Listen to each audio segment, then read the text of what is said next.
cybercriminalité kɔnɔna le cactus malien n'o ye Musafa Mayiga ka sɛbɛn ye an b'ale ta bi sɔgɔmada in na ko tribunal ye kalan kɛ an ka seko ni dɔnko tigilamaw kunna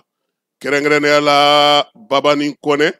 Mariamba ale ni Bigini kunungo alamisa utukalo tile 7 min ye nɛgɛ kanɲɛ 10 tɛmɛnen ni miniti 15 ye cybercriminalité ale kiiritigɛso ko a kɔnɔna kun ka kala kosɛbɛ min ye sendayɔrɔ ko yɛrɛ kun tɛ ka se ka sɔrɔ maaw ye wuli ka jɔ kɛ sa min ye maa minnu bɛ n'olu kan ka kiiri tigɛ ka se ka ɲɛfɔli kɛ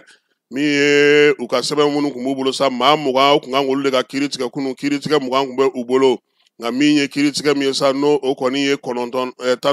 ni 20 ye ko bɛɛ lajɛlen kun nakun ye o ye min ye saliba in kɔnɔna kɛba polisiw ni gendarmew ni sapeur pompiers k'olu taara ye koyi ka taa yɔrɔ ka taa lakɔlɔsili baaraw kɛ cactus malien maaw ka fɔ la maa nɔ minɛlen minnu bɛ sa ko ninnu ye an ka seko ni dɔnko ŋarabaw ye minnu kɛlen don bi ka dugu yɛrɛ kalaya kosɛbɛ seko ni dɔnko ko ta na sira fɛ fɔli duman ni dɔnkili duman ko o dabaw ye ninnu ye ministère public ale kɛnɛ ka ɲi min ye ale jɔyɔrɔ tun kan ka fa maa min fɛ o ye Adama Kulubali ye Adama kɛrɛfɛ sa a ka sibititi n'o ye Julien Ouattara Dukara ye ale fana tun bɛ yen min ye maa minnu tun bɛ sa n'olu kun kan ka ɲininka nin ko in kɛnɛ ka kɛba o maa fɔlɔ o ye Fatumata Kone n'u b'a wele ko Babani tɛmɛnen kɔfɛ sa Mariamba n'u b'a wele ko Dugwili ka taa se Seydou Keita ma n'u b'a wele ko Papa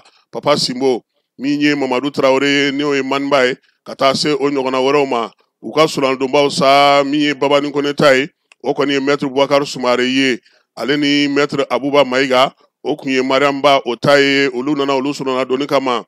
baara filanan min tun bɛ yen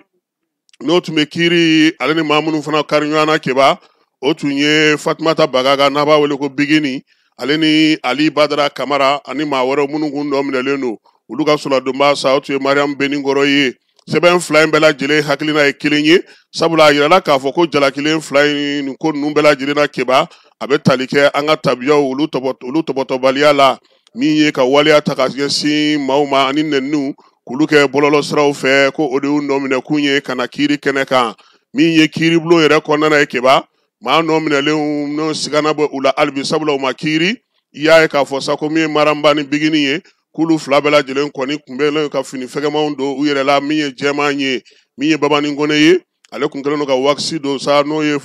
dulokiba wakisi ye min ye couleur ye violet ye ale kɛrɛfɛ sa kɔfɛ kɛrɛnkɛrɛnnenya la n ye a ta k'a lajɛ sa Maramba ale kɔni tun bɛ yen kɔlɔsi tun bɛ ale bolo a bɛ k'o wurudi Bigini ale kun ka lunɛti dɔ b'a ɲɛna k'i ɲɛ k'o dogo n'o ye i se dɔ nana sa ko a ko o bɔ a ɲɛna koyi min ye fini ye sa ka se k'a to maaw ka se k'a dɔn Babani ale kɛrɛfɛ jibudɔn dɔ kɔni tun b'a bolo sa publicité dɔ na kɛ o ye o tun b'a bolo kɔnɔ ɲɛlɛyɛ o kɔni tun bɛ a la a hakilila tigɛlen kun don Palmer n'o o ye Bigini ka cɛ ye kɛba k'o fana tun bɛ veluru finman tun bɛ o la min ye maa in kɔni tun b'a fɛ sa ka kuma Bigini fɛ koyi yan'a ka gɛrɛ ka taa kiiri tigilamaw kɔrɔ arrangé filanan kɔnɔna na sa ko min ye Palmer ye ale sera k'i sigi ye a muso o kɛrɛfɛla la Abusi ko o mana joona sabula ale kɔni tun bɛ sigɛrɛti min ni taa ni ka segiw la min ye Senegali fini jɛman dɔ o tun bɛ a la nka ale nana sɔrɔ kiiri yɛrɛ kɔni daminɛna ka ban tribunal kɔnɔna na kɛba min ye maa min tun bɛ yen ni kiiri ko bɛɛ tun b'ale bolo n'o ye président du tribunal ye o ye Binta Jakite ye ale ye kiiri dayɛlɛ yɔrɔ min a ko sa ko yalama ko maa minnu filɛ nin n'u sigilen don k'u b'u nakun dɔn wa min ye muso 3 in ye u bɛɛ lajɛlen y'a yira sa k'a fɔ k'u nakun ye min ye ko yan'u ka kiiri cɛ ko ka liberté provisoire ko k'o d'u ma o la sa u y'a yira sa k'a fɔ ko u bɛ liberté provisoire ɲini kun min na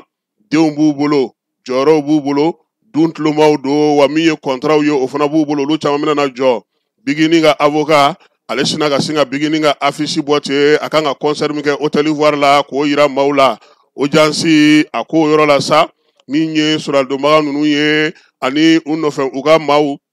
u bɛɛ lajɛlen sigilen waati min na o la sa président du tribunal ale fana ye kuma ta kɛba k'a yirula k'a fɔ k'u kan k'u hakili to min na u jɔyɔrɔ ka bɔ an ka jamana kɔnɔ bi min ye nin seko ni dɔnko tigilamaw ye u k'a bila u kunna k'a fɔ ko doniba de b'u kun olu kan ka kɛ maa kalannaw ye u kan ka kɛ maa bilasiralaw ye u jɔyɔrɔ bɛ min fɔ k'u kan ka o dɔn président du tribunal ye o ɲini u fɛ o kɔfɛ sa Adama ni o ye Dagabana Adama ye, Adama Kulubali docteur procureur cybercriminalité ale ye sariyakisɛw ta sariyakisɛw k'olu fasiri bamanankan na keba ka ɲɛfɔli kɛ u ye u ka faamuyali kɛ k'u k'a bila u kunna k'a fɔ jɔyɔrɔ mun b'u la bi se mun b'u ye bi u lamɛnnen no cogo min na bi u ka kuma bɛ taa yɔrɔ minnu na u k'olu bɛɛ lajɛlen dɔn k'a dɔngala kari Adama ye bilasiralikanw di min ye maa yɛrɛ tun bɛ so in kɔnɔna ye keba procureur k'u y'a tanu koyi sabula maa caman taara kɛnɛ kan u y'a dɔn k'a fɔ ko jaja olu yɛrɛ bɛ fili la hali n'o y'a sɔrɔ u nɔ minɛlen tɛ k'a dɔw sigilen u bɛ to k'u kɔfilɛ ko n'a sɔrɔ Adama tɛna olu minɛ o b'a la dɛ keba nka a ko nin kɛkun ye min ye ni ne ka ɲi bɛɛ ma bɛɛ ka nin faamu tancogo la ko ni Ala sɔnna ma min ye utukalo tile 28 yanni u ka kiiri ka taa tigɛ a bɛɛ lajɛlen u n'a f'u ɲɛna n'o y'a sɔrɔ u kan ka nɔ bila yanni n'u man ka nɔ bila nka kiiri yɛrɛ o ye septembre kalo tile 4 ye Musafu Mayiga le cactus an ye nin bɔ ale kɔnɔ o bɛ dan sigi an ka sɔgɔmada in na kunnafoni min dira aw ma Keba Jalo ani ne yɛrɛ fɛ an b'a fɔ sa ko k'an